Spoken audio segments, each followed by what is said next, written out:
akar masalahnya itu ada pada ketiadaan definisi yang jelas mengenai terminologi logika yang dipakai oleh beliau ya. Selamat malam, Pak Saudara sekalian, di mana saja berada. Jumpa lagi dengan kami, Komunitas Critical Thinking Ras Floba Morata. Oke, hari ini kita akan bincang-bincang ringan, merespon video dari Pendeta Esra Alfred Soru. Hari kemarin, kalau tidak salah, beliau memposting sebuah video dengan judul, kalau tidak salah ini ya, jangan sampai atau apa ya, logika Em, logika jangan membatasi kuasa Allah. Tidak boleh Tidak, membatasi tidak kuasa. Tidak boleh boleh. membatasi kuasa Tuhan. Dan sebagai komunitas yang apa, mengajak orang untuk berpikir kritis menggunakan hukum-hukum logika, kami merasa berkepentingan untuk eh, merespon dan juga membahas hal ini karena bisa jadi ada banyak tafsiran-tafsiran yang mungkin berbeda ketika ada video dengan judul seperti itu. Malam ini sudah hadir bersama kita ada Sir Makuru, ini yang setia. Apa kabar, Sir? Kabar baik, selamat malam, Mama Roni. Ada juga yang sudah beberapa episode tidak muncul. Ini Papa Malobo. Bagaimana kabar Papa Malobo? Waduh, ini kacamata ini luar biasa. Selamat malam semua. Selamat Kabar baik, malam, Papa Malobo. Meroni. Dan ini yang sangat terkenal di dunia TikTok, ya. Ini TikTokers ini, ya. Tovan Barts. Selamat malam, Tovan Barts. Malam, Papa. Saya kira langsung saja ini. Kasih kesempatan Sir Makuru dulu. Kayaknya Sir Makuru sudah menyiapkan beberapa poin ya untuk Ya, disampaikan ya ya. terkait dengan video itu ya. Ini poin tanggapan kita terhadap khotbah Pak Esra yang berjudul Logika Tidak Boleh Membatasi Kuasa Tuhan. Pertama ada disclaimer, tanggapan kita ini bukan untuk mencari musuh ya. Walaupun bisa dipersepsikan mencari musuh, tapi tujuan kita bukan untuk itu. Bukan juga untuk menjelek-jelekan, terus bukan juga dengan maksud tidak hormat terhadap hamba Tuhan, atau upaya mencari panggung, misalnya karena Pak Esra kan sudah terkenal selama ini sebagai YouTuber juga yang subscribernya sampai 450.000 kalau tidak salah. Sementara kita itu baru 300-an. Kita tidak sementara mencari panggung misalnya supaya kita punya channel juga naik rating. Juga ini bukan masalah urusan kalah menang gitu. Jadi tidak ada yang bilang karena kita menanggapi Pak Esra dan ternyata poin kita benar maka berarti kita menang gitu. Dan Pak Esra kalah gitu. Tidak ada hubungan dengan itu. Tapi ini merupakan demonstrasi keberanian untuk berbeda pendapat ya, berbeda pendapat termasuk dengan orang yang dihormati sekalipun. Kita mau menunjukkan bahwa dalam kekristenan orang Kristen tidak boleh takut berbeda pendapat dengan orang lain, termasuk orang yang sangat dihormati sekalipun, kalau memang ada alasan yang tepat untuk berbeda pendapat. Nah, dan saya pikir ini hal penting karena seringkali saya tidak tahu, ini pengamatan saya saja karena seringkali kalau misalnya hamba Tuhan tertentu sudah ngomong dan hamba Tuhan itu terhormat, maka kita sebagai jemaat biasanya tuh, aduh, gimana ya, rasa segan terus. Ini mau ngomong saja susah. Dalam hati sudah mulai mungkin sudah muncul-muncul harus ngomong, tapi pada saat mau ngomong tidak pernah muncul kritikannya atau pendapatnya. Dan juga ini merupakan apa ya bentuk dari besi menajamkan besi itu di dalam Amsal berapa tuh. Jadi kita kalau misalnya ada hal tertentu yang merupakan keprihatinan bersama, maka kita akan saling dalam tanda petik menggesek sehingga nanti semakin tajam gitu untuk melaksanakan tugas. Terus juga tanggapan kita tidak berimplikasi bahwa semua ajaran Pak Esra atau di sini ES salah gitu. Tidak berimplikasi bahwa kita tidak perlu menghargai dan menerima apa yang diajarkan oleh Pak ES. Juga orang Kristen tidak harus beralih dari ajaran Pak ES ke ajaran RF. Kita bukan pendeta, kita hanya orang Kristen biasa yang memang juga punya kepedulian terhadap teologi, tapi jadi kita menanggapi orang-orang yang mengajarkan teologi gitu juga, yang menurut kita perlu ditanggapi. Terus ada keterbatasannya itu bahwa kita tidak tahu kapan khotbah yang diposting Pak Esra itu dia lakukan, kapan Pak Esra berkhotbah itu, apakah baru-baru ini atau tidak. Ini penting karena misalnya kan kalau video yang ditampilkan itu sudah lama, itu bisa terjadi Pak Esra juga sudah berbeda pendapat berbeda pandangan dibanding minimal berbeda semantik atau penggunaan kata dengan berbeda kata yang digunakan dengan kata yang digunakan pada video tersebut. Jadi itu kira-kira disclaimer-nya. Pak Mokuro, Ya. sebenarnya ini kalau di beta sih ini challenge karena beta beberapa hari ini, beberapa waktu belakang ini kan ada ketemu Pak Isra dan sebagainya, dan kita semua di sini punya hubungan baik dengan beliau. Ini baru beta rasa yang disebut standar ganda itu sebenarnya bukan hal yang mudah untuk ditaklukkan sebenarnya. Maksud beta adalah kita akan sering menanggapi siapa saja. Beta sendiri merasa bahwa beta boleh menanggapi siapa saja dan tidak merasa punya beban. Tapi kali ini Pak Isra beta harus akui, wah, mau tanggapi juga perasaan sejujurnya, mau tidak tanggapi juga nanti kita dituduh standar ganda. Gitu. Jadi memang hari ini karena memang bukan hal yang mudah ternyata, tapi beta pikir Pak Isra bukan orang yang orang Kupang bilang talinya tipis, sehingga beliau akan membawa ini ke arah yang tidak. Beta setuju dengan Pak Mokuro, mungkin ini lebih kepada besi menajamkan besi, dan juga bukan berarti apa yang kita kritik maka kita benar, tidak. Bisa jadi dari hasil video ini Pak Isra membuat bantahan yang mungkin ternyata kita yang salah, jangan sampai juga begitu. Ya, Jadi ya. dan video ini video pendek juga, mungkin ada video panjang yang beliau sudah mengklarifikasi beberapa hal juga, jangan sampai itu kita tidak tahu. Tapi kita menilai sejauh video 3 menit lebih atau hampir 4 menit itu saja ya, dari kita. Oke, itu disclaimer dan saya pikir kita coba lanjut ke poin tanggapan kita. Oh, belum poin. Alasan dulu. Alasan kenapa kita merasa perlu untuk menanggapi ini gitu.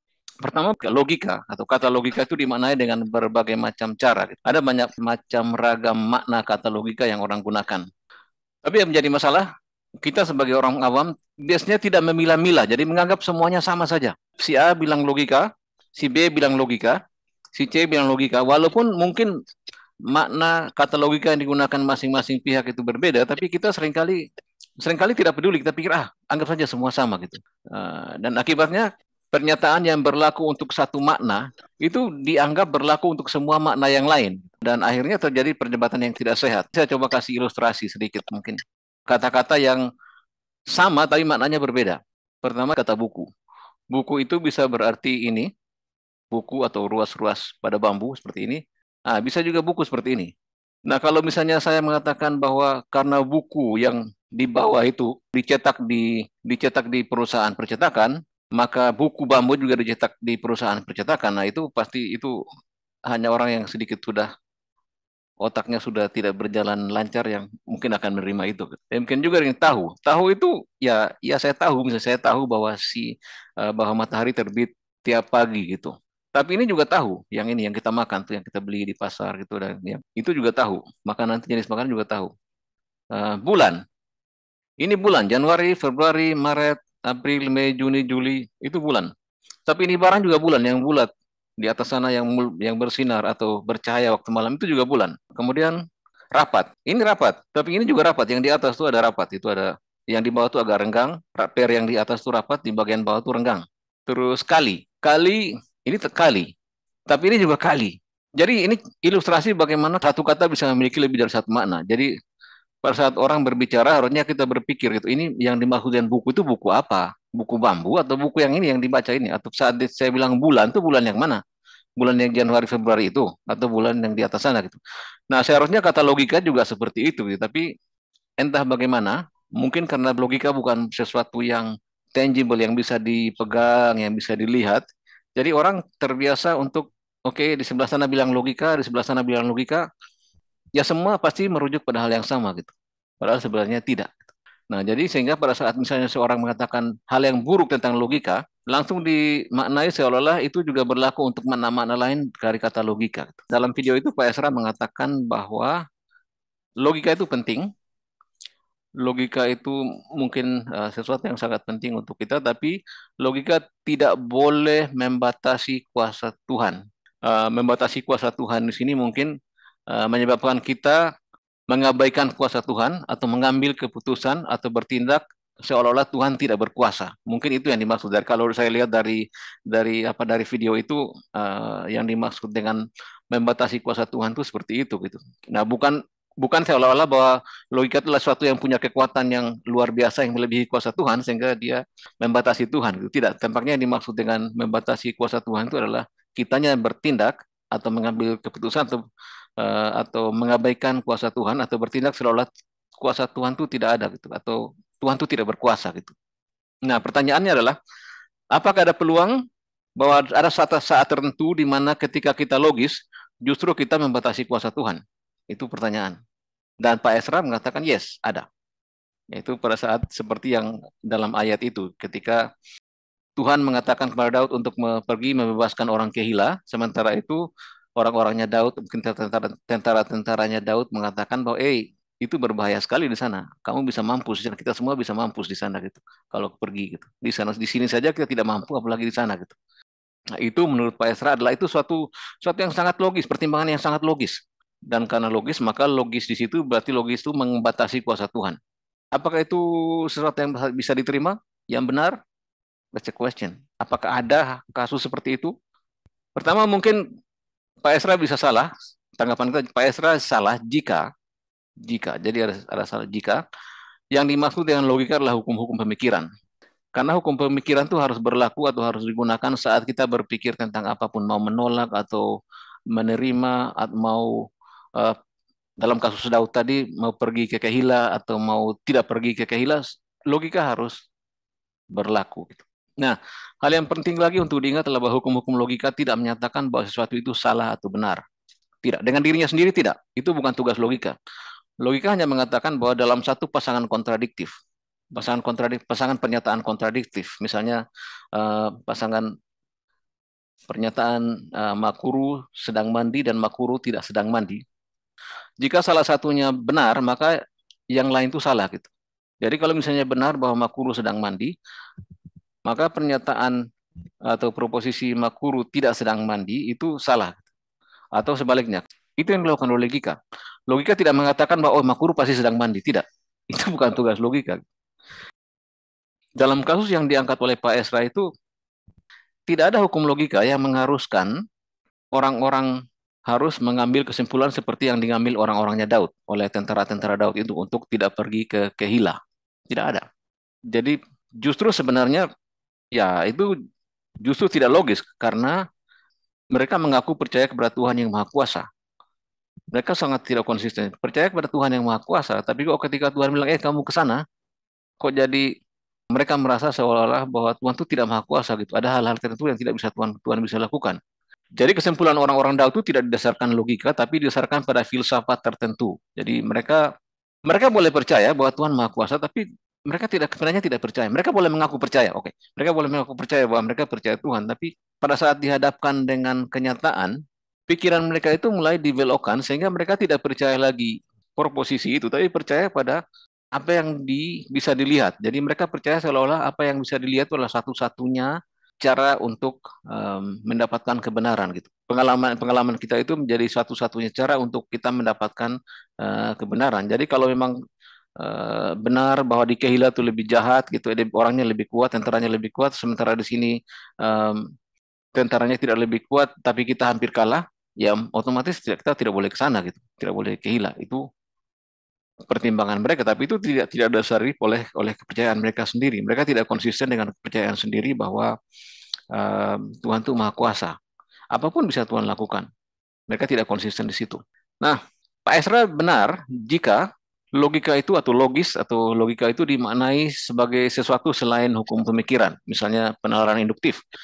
Penalaran induktif itu mengambil kesimpulan tentang sesuatu berdasarkan informasi-informasi terbatas yang kita miliki. Kita tidak memiliki semua informasi, tapi dengan informasi itu kita menyimpulkan tentang bahwa sesuatu itu akan terjadi. Nah, yang kedua bisa berarti logika. Kalau logika itu artinya common sense. Common sense itu istilah bahasa Inggris yang artinya dalam bahasa Indonesia biasa digunakan akal sehat, tapi mungkin secara harfiah lebih merupakan penalaran lazim. Jadi kalau lazimnya seperti ini, pasti akan seperti ini gitu. Mirip-mirip dengan penalaran induktif juga. Atau ada filsafat tertentu, filsafat empirisme misalnya. ya, yang mengatakan bahwa kebenaran itu hanya kita bisa dapatkan dari hal-hal yang bersifat empiris, yang kita bisa mati, kita bisa pegang, kita bisa raba, dan sebagainya, dan sebagainya. Nah, itu kalau logika dimaknai seperti itu atau dipahami seperti itu, ya itu bisa Pak Esra bisa benar. Dan tampaknya sih memang arahnya ke situ, tampaknya ya, dari konteksnya tampaknya ke situ. Nah, kalau demikian gitu, what's next? Saya pikir para hamba Tuhan, sorry para hamba Tuhan sekalian, mungkin kita bukan hamba Tuhan, tapi paling tidak kita bisa memberikan masukan. Mungkin kalau saat mengajar jemaat itu perlu memahami atau perlu jemaat perlu diberikan pemahaman bahwa istilah yang dipakai itu oleh tiap orang itu bisa sama tapi maknanya bisa berbeda. Jadi jemaat itu bisa lebih berpikir kritis gitu. Bisa lebih memilah-milah. Jangan karena di sini bilang wah logika bisa membatasi kuasa Allah gitu. Logika yang mana? Jemaat harusnya bertanya, logika yang mana gitu kan. Ada banyak-banyak definisi istilah gitu. Nah, saya pikir saya belum pernah melihat, pernah sih mungkin sekali-sekali secara terbatas hamba Tuhan yang mengatakan bahwa istilah ini punya makna yang berbeda. Bisa ini, bisa ini, bisa ini. Saya menggunakan istilah ini dengan makna A, misalnya. Saya tidak menggunakan istilah lain. Itu mungkin pernah atau saya kurang ingat tapi sepertinya tidak. Berikutnya adalah untuk hal-hal yang mendasar dan sangat penting seperti logika atau ajaran lain dalam Kristenan perlu lebih seksama memang mengamati dan memahami berbagai definisi istilah dan mengungkap definisi mana yang dimaksud ya. Mirip dengan yang pertama tadi. Inilah memang masalah karena kita berhadapan dengan bahasa natural, bahasa alamiah ya. Bahasa alamiah itu penuh hal-hal yang redundant, hal-hal yang tumpang tindih juga ada gitu, yang tumpang tindih. Dan kadang-kadang juga hal-hal yang seperti tadi, ada istilahnya sama tapi maknanya berbeda. Saya pernah ngambil contoh di Facebook, kata ereksi misalnya. Ereksi itu untuk kebanyakan orang itu pasti berhubungan dengan sex gitu ya, seks. Tapi dalam teknik sivil, ereksi itu artinya jadi bangunan yang sudah dipersiapkan sebelumnya didirikan, dibuat berdiri, diberdirikan. Kan dua hal berbeda, gitu. Konteks berbeda, hal berbeda. Nah, tapi kan kalau misalnya orang lihat ereksi dan dia hanya pikir itu hanya soal seks, pasti mungkin wah dia bilang ini kurang ajar nih gitu. Kenapa kok teks teknik sivil kok ada ereksinya gitu apa hubungannya gitu. Ya, jadi mungkin seperti itu. Itu dari saya mungkin. Wah, menarik ini, Sir. Wah, rupanya kembali lagi soal definisi. Dan pasti akan apalah komentari lagi oleh teman-teman. Memang Clarkian itu suka sekali dengan definisi dan bisa jadi akan berujung pada loss in details. Nah, dari pemaparan Sirkuru tadi gimana nih, Pak Malobo? Ada sesuatu yang mau dikomentari kah terkait dengan video ini? Atau setelah melihat tadi tanggapan dari Sirkuru? Ya, dari saya ya ada dua kemungkinan. Yang akar masalahnya itu ada pada ketiadaan definisi yang jelas mengenai terminologi logika yang dipakai oleh beliau ya. Karena logika ini kan artinya bisa macam-macam. Kita pernah bahas di salah satu episodenya Ras Flobamorata, hasil survei bebas kita, dan memang di sana kelihatan ada banyak pandangan tentang logika. Paling tidak ada dua lah. Yang pertama logika itu merujuk pada pemikiran atau proses berpikir, sedangkan di lain pihak secara generik logika itu merujuk pada kaidah-kaidah untuk proses berpikir itu sendiri. Nah, sehingga ya memang bagi saya dalam hal ini supaya orang tidak salah kaprah ya dengan logika yang dimaksudkan oleh Pak Esra dalam khotbahnya tersebut, ya beliau masih ada satu hutang penjelasan. Dia ngomong logika di sana itu merujuk pada pikiran manusia atau dia bicara logika merujuk pada kaidah-kaidah yang berlaku bagi pikiran manusia yang benar. Nah, itu dia harus clearance ya sehingga menjadi jelas. Nah, tadi dalam paparan Makurus sudah menyebutkan ya, menyampaikan bahwa dua kemungkinan itu bisa terjadi. Nah, kalau beliau maksudkan logika dalam arti cara berpikir manusia, ya bisa saja beliau ada benarnya juga. Karena apa yang diekspresikan, yang ditunjukkan Alkitab tentang sikap dari orang-orangnya Daud itu memang menunjukkan ciri khas cara berpikir manusia yang lebih banyak berbasis pada data, dan keterbatasan data itu kemudian mereka pakai untuk menyimpulkan adanya kemustahilan dan sebagainya. Nah, tetapi kalau logika yang Pak Isra maksudkan itu adalah kaidah-kaidah yang berlaku untuk cara berpikir yang benar, jalan berpikir atau jalan pikiran yang benar, ya menurut saya harusnya nggak demikian. Karena Pak Pendeta sendiri mengajarkan kita sebagai umat untuk meyakini bahwa apapun yang Tuhan perintahkan itu pasti bernilai benar. Sehingga kalau disuruh memilih antara melakukan apa yang Tuhan perintahkan dengan apa yang terjadi di sekitar kita, ya siapapun umat yang mengikuti ajaran Pak Pendeta, ya pasti mereka akan memilih mengikuti apa yang diperintahkan Tuhan, karena itulah kebenaran, itulah yang benar ada di situ.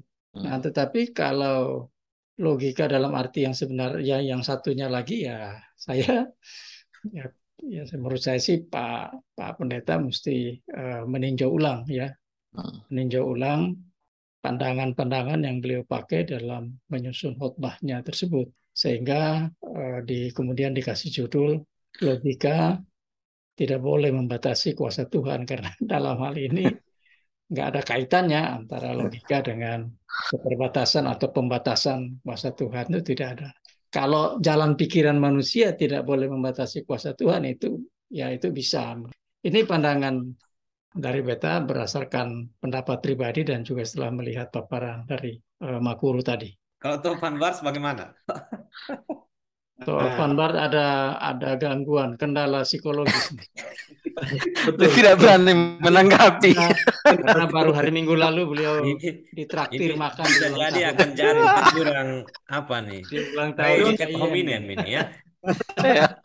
Membenarkan habis sesuatu traktir makan karena enak baru kritik nih, namanya nggak itu sopan. idola.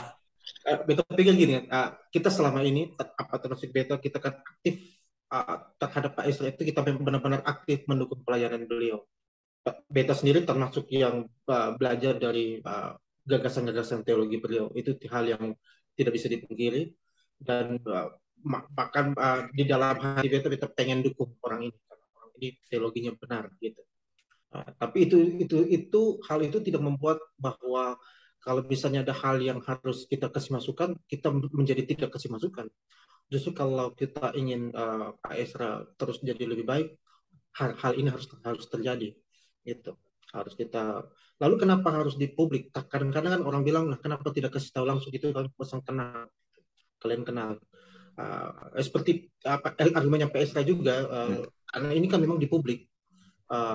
Ini video YouTube-nya PS juga di publik. Jadi dengan terpaksa dalam tanda kutip, kita juga harus tanggapi di publik, supaya publik juga jangan sampai mendapatkan informasi yang setengah-setengah, jangan bilang keliru, setengah-setengah terkait hal ini.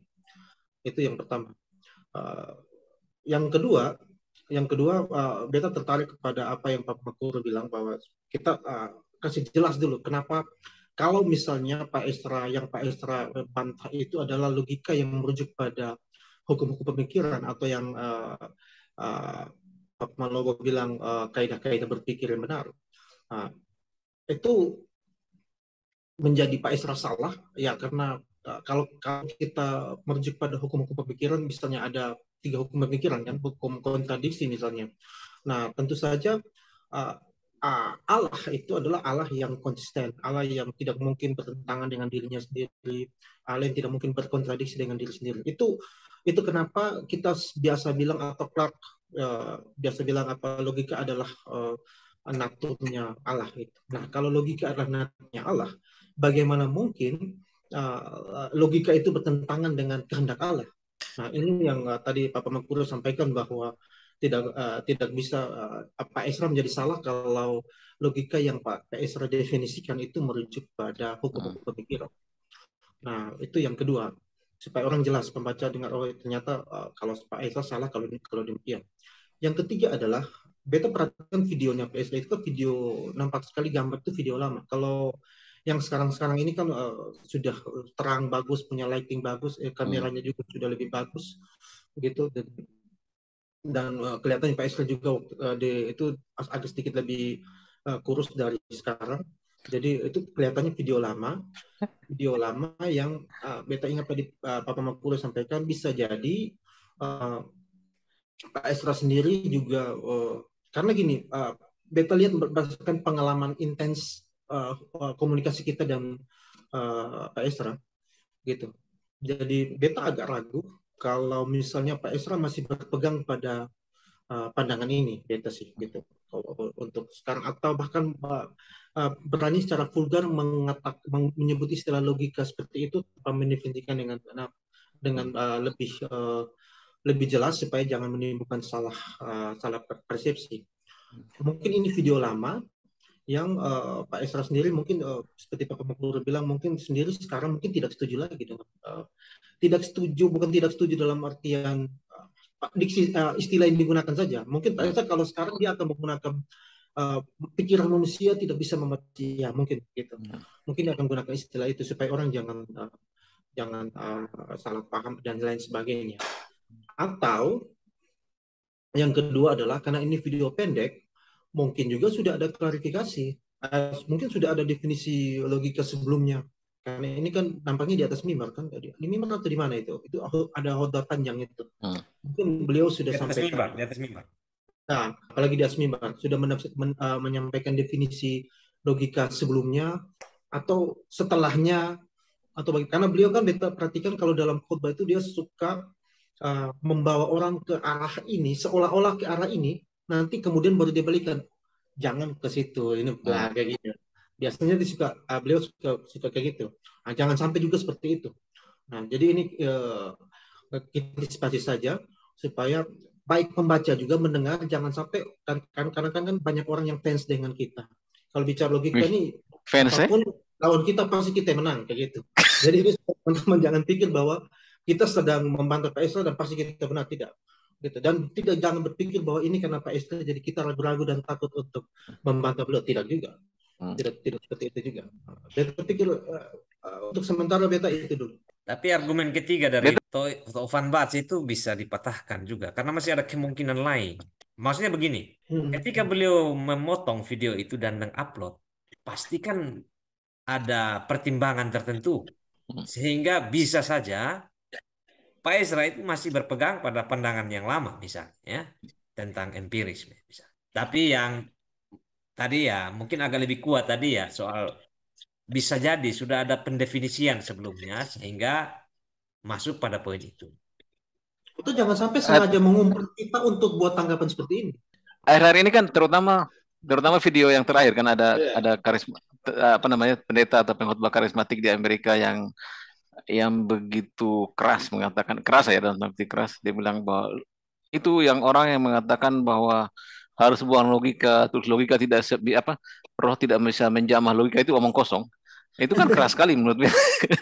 Itu pernyataan dari kaum karismatik loh, kaum yang dikenal sebagai belum tentu juga tapi dikenal sebagai kaum yang oke, lupakan logikamu gitu. Kalau tidak, mujizat tidak akan terjadi kan gitu. Mungkin Pak Esra sengaja buat itu video supaya kita bereaksi seperti sekarang. Itu juga opsi. Ya, bisa jadi ada banyak opsi. Bagusnya ini, coba Pak Esra ada waktu, bagusnya kita langsung tanya di sini. Karena gini, sejauh kita komunikasi dengan Pak Esra, beta sendiri juga belum terlalu begitu paham bagaimana posisi Pak Esra dalam pengertian beliau terkait logika itu sendiri. Kita belum terlalu begitu paham. Mungkin sekali-sekali sih usulan sih. Sekali-sekali kita ajak beliau untuk bicara tentang logika lah isu ini. Mau cari tahu bagaimana sih pandangan beliau terkait hal ini. Biasa kan kakak yang coba konstruk dia punya silogisme sederhana lah. Sebagai orang Kristen, ya saya kira kita semua punya aksioma yang sama ya bahwa apapun yang diperintahkan Tuhan, apapun yang disampaikan Tuhan, semua yang Tuhan sampaikan itu bernilai benar. Sehingga kalau ada penyampaian spesifik kepada Daud untuk pergi ke Kehila, maka kesimpulannya Daud pergi ke Kehila itu adalah satu langkah yang benar gitu. Dan itu logis. Kalau Daud akhirnya memutuskan untuk pergi ke Kehila dengan alasan dia mengikuti perintah Tuhan karena dia anggap itulah yang benar, maka sikap Daud itu logis. Yang nggak logis itu justru sikap orang-orang Daud yang berusaha mencegah dia. Bahkan ada yang secara eksplisit diceritakan itu melarang dia. Justru sikap orang-orang itu yang tidak logis. Kalau kita ikut pakai silogisme yang sederhana tadi. Sehingga aneh juga waktu kita dengar khotbah beliau mengatakan bahwa orang-orang Daud yang larang dia tidak boleh ke Kehila itu yang logis gitu. Dan kelogisan mereka itu disimpulkan menghambat kuasa Tuhan. Padahal justru Tuhan perintahkan Daud ke Kehila itu Tuhan ingin menunjukkan kuasa dia gitu. Sehingga melarang Daud ke Kehila itu walaupun nampaknya logis, tetapi itu sama seperti menggunakan logika untuk menghambat kuasa Tuhan. Ya kalau kita lihat dari penggunaan ilmu logika dalam bentuk silogisme tadi, justru Daud yang waktu diuji itu justru Daud itu yang benar. Karena aksiomanya kan semua yang Tuhan katakan, yang Tuhan perintahkan itu bernilai benar. Jadi kalau ada satu perintah dari semua itu, ada satu yang khusus disampaikan ke Daud dalam bentuk perintah dia pergi ke Kehila untuk memerangi kaum Filistin, yaitu justru dan Daud mengikuti perintah itu justru sikap Daud itu yang logis. Sikap orang-orang Daud itu malah justru nggak logis kalau kita uji pakai silogisme sederhana tadi.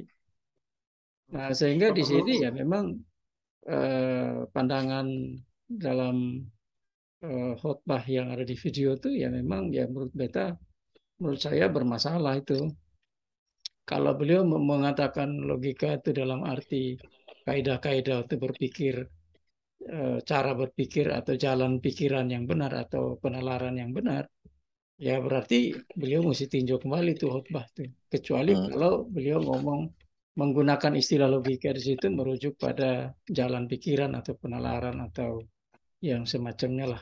Berarti sederhananya yang Pak Komolo sampaikan ini sederhananya adalah semua hal yang bertentangan dengan kehendak Allah pasti bertentangan dengan hukum-hukum pemikiran alias tidak logis. Betul, begitu kan? Ya bisa. Ya, rata-rata itu otomatis seperti itu karena kan kita percaya bahwa itu aksioma, firman Tuhan aksioma kan, so otomatis bahwa kalau ada sesuatu yang lu percaya yang bertentangan dengan itu otomatis tidak logis tuh. Karena tapi saya beta setuju dan Kakak mau bilang bahwa logika itu ada dalam konteks. Logika itu tidak menentukan proposisi mana yang benar dan salah gitu. Atau ada yang lain. Ada yang lain yang menentukan proposisi mana yang benar dan salah. Walaupun dalam penentuan itu logika atau hukum logika itu tidak bisa ditinggalkan, memang harus ada. Tapi logika sendiri bukan dia yang menentukan itu. Dia hanya bilang oke, dari satu pasangan kontradiksi, kalau satu pernyataannya benar, maka yang satunya salah. Atau kalau yang satunya benar, berarti yang satunya lagi sebelah sini salah gitu.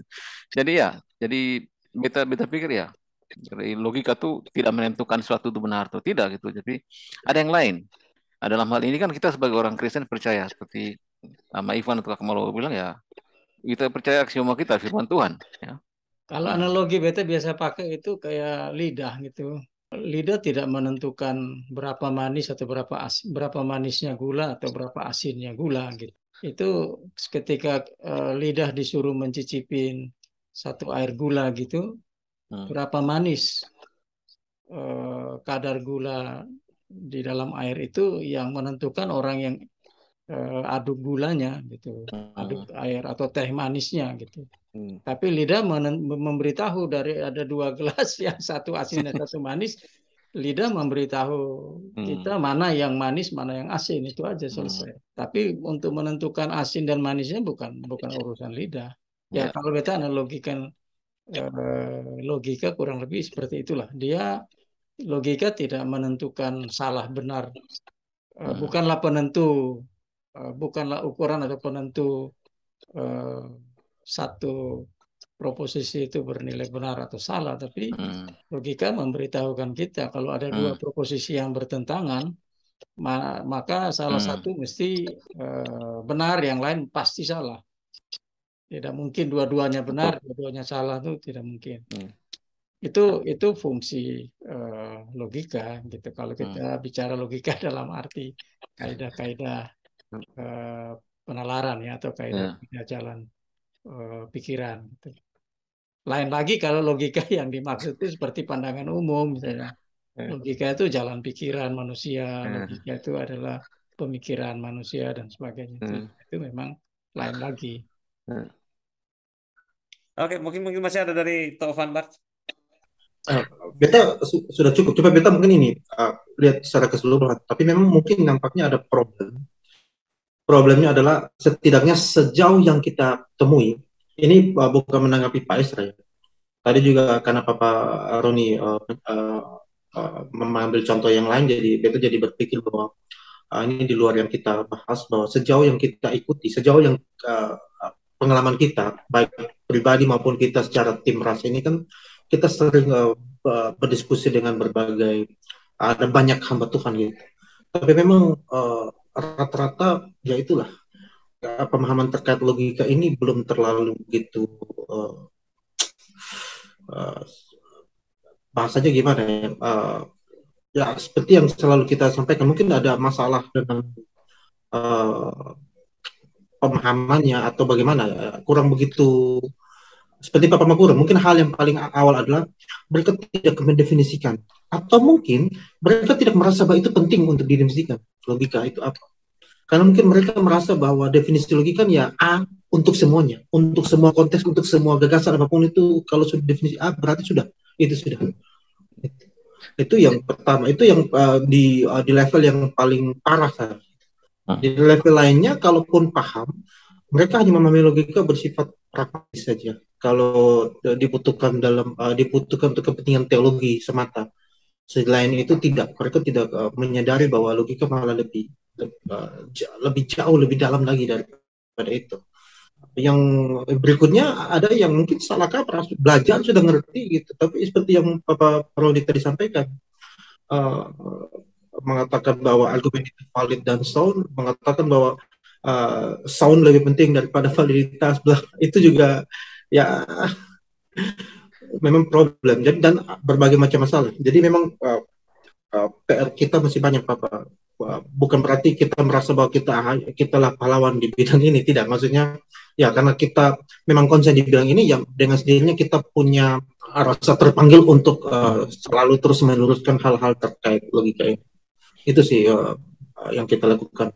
Nah, kemarin menarik ketika beta foto dengan beberapa teolog, ada seseorang pendeta bilang, oh ini apa bla bla, biasa penyebutan guru besar suhu atau apalah gitu, yang kita tidak terlalu suka disebut demikian, mengatakan bahwa foto bersama gitu. Jadi beta cuma bilang beta senang ada di posisi backup gitu, karena memang beta suka posisi ini. Mereka bilang merendah, bukan merendah, tapi kita suka berapologetika di posisi membackup para teolog-teolog kita, karena memang ini salah satu hal yang kita inginkan. Kita pengen para teolog kita itu tampil dengan argumen-argumen yang kuat. Itu bukan hanya kuat secara teologi, tapi juga mereka punya logika yang kuat. Itu kita cita-citakan bersama. Kita pikir itu hal yang apa-apa semua juga inginkan. Ini kenapa ras Pro Pamorata ada gitu. Ini kepentingan khusus terkait para teolog-teolog kita, ini yang kita inginkan. Ya, yang lebih luas ya kita pengen seluruh masyarakat atau semua orang Kristen paham logika, supaya tidak gampang ditipu-tipu politisi, orang-orang ini itu penipu dalam bisnis dan lain sebagainya. Itu sih yang ingin kita sampaikan. Selebihnya tidak ada. Silakan. Dari Sirpuro mungkin ada? Tapi kita sempat berpikir gitu kan, waktu kita nonton itu video yang ada pendeta karismatik, ada dua yang ngomong eksplisit loh tentang logika gitu. Logika sangat penting. Roh Kudus bisa menjamah logika kita segala macam, bahwa wahyu adalah logika yang digerakkan oleh Roh Kudus. Kita sempat berpikir, wah, jangan-jangan nanti ke depan tuh akan lebih banyak orang yang masuk karismatik ya. Kalau ya karena misalnya kalau mereka mereka mampu menggunakan penalaran dengan maksimal gitu, dan argumen mereka lebih lebih apa namanya lebih kuat dibanding teolog-teolog yang selama ini kita kenal ya sebagai dari denominasi yang memandang penting logika gitu. Jadi mungkin akan beralih, mungkin jangan sampai nanti semua orang atau sebagian besar orang akan beralih ke itu gitu. Ke minimal bukan beralih ke denominasinya, mungkin akan terpengaruh oleh pemikiran-pemikiran karismatik mungkin. Tapi ini yang Papa Mangkura maksudnya sebagian karismatik kan, bukan Ya, semua. ya, ya. Sebagian. Paling tidak ada lah gitu ya, tidak ada lah. Karismatik nonton terus tersinggung nih. Padahal kita tidak generalisir. Memang kadang-kadang ada karismatik dalam cara ya, Ini juga definisi juga Calvinis masalah. dalam ortodoksi misalnya kan bisa Eh, jadi juga begitu. Ini juga masalah definisi. iya. Tapi karismatik juga definisinya berbeda-beda sih. Kita lihat ada orang Oh yang itu lagi yang susah itu. masalahnya itu betul dalam karismatik itu ada orang yang betul jelas-jelas percaya pada ajaran bahwa manifestasi Roh Kudus pada abad pertama itu masih terjadi saat ini, tapi dia bilang no, kita bukan karismatik. Karismatik itu ada sebagian karismatik itu yang menggunakan mantra-mantra katanya gitu. Pada saat kita ngomong karismatik nih, itu juga perlu hati-hati gitu. Sama dengan kata logika juga tadi kan. Mungkin saya ingin kembali ke alasan kita mengapa perlu menanggapi ini gitu. Alasan penting menurut beta adalah menurut beta ya, kita ingin menunjukkan bahwa kita orang-orang awam itu tidak perlu takut dengan pemimpin. Pemimpin bukan bukan bukan orang atau pihak yang harus kita takuti gitu. Bukan juga pihak yang harus kita jelek-jelekan. Tetapi pada saat mereka jelek juga kita tidak diam-diam saja kita terima saja oke mereka jelek. Tapi kan mereka pemimpin kita jadi tidak bisa dikritik. Nah, mungkin dengan kita berani ya merespon terhadap orang yang dihormati seperti ini juga mungkin semoga ini mendorong orang-orang awam lain juga untuk berani tanpa harus menginjak-injak orang yang kita kita kritik gitu ya. Mungkin seperti itu mungkin. Tidak tanpa seperti itu. Iya, saya kira apa yang disampaikan Sirkulo itu pas ya, Pak, ya. Karena ya ke depan memang kita berharap itu ada kebebasan, kebebasan Hmm. berpikir dan menyatakan pendapat. Jangan Hmm. sampai di dalam dunia pekabaran Injil dan juga pengajaran dan lain itu menjadi apa ya? Kita semacam membangun sebuah tembok feodalisme yang baru. Ya, Ya.